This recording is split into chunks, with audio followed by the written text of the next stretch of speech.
Good morning. Muadto na sa school ang among pangging. School na siya. Sara sa time check.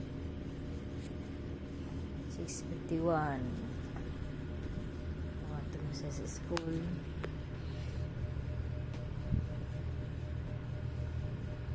Hanglan, ready ang tanan.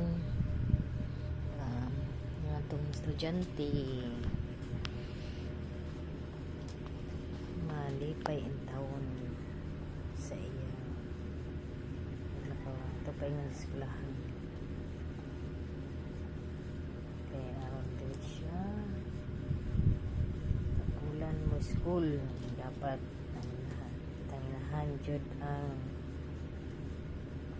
matiman sa itong ano pa yung sa eskwelahan